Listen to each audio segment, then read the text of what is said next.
ಹೀಗೆ ಬಂದೆಯಾ? ಬಂದೆ. ಸಂತೋಷ್ ಬಂದಿದ್ದಾನೆ.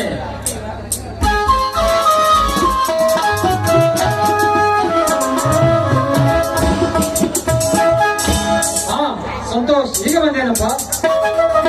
ಹೌದು ಮಾವ, ಇಲಾಖೆ ತಾನೇ ಬಂದೆ. ನಿಮ್ಮ ಆಶೀರ್ವಾದದಿಂದ ಚೆನ್ನಾಗಿದ್ದೀನಿ ತಂಗಿ.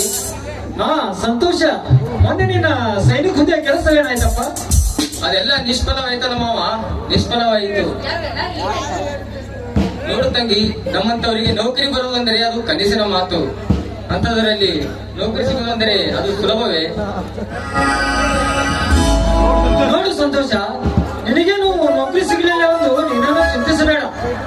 ನಮ್ಮ ಜೊತೆಯಲ್ಲಿ ಇದ್ದು ನಮ್ಮ ಮನೆಯಲ್ಲಿ ದುಡಿತ ಇರುವುದಲ್ಲ. ಬೇಡ ಮಾವ, ಬೇಡ. ಮತ್ತೊಬ್ಬರಿಗೆ ಭಾರವಾಗಿ ಬದುಕೋದು ನನಗೆ ಇಷ್ಟವಿಲ್ಲ. ನಿಮ್ಮ ಮಾವ ಹೇಳದಂತೆ ನಮ್ಮ ಮನೆಯಲ್ಲಿ ಇರ್ಬೋದಲ್ಲ.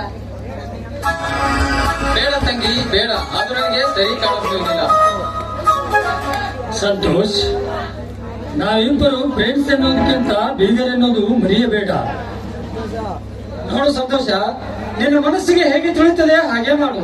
ನಡೆ, ಎಲ್ಲರೂ ಸೇರಿ ಊಟ ಮಾಡೋಣಂತ.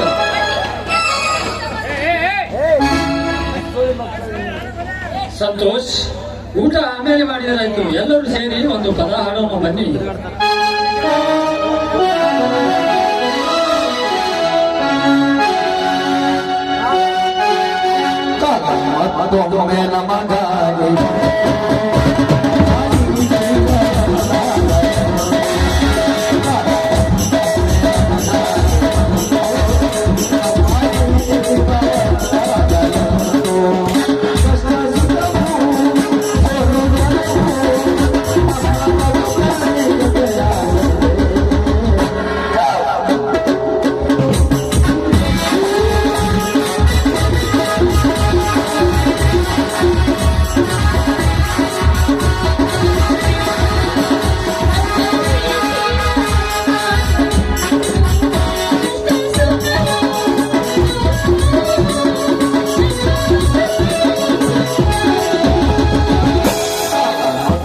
me la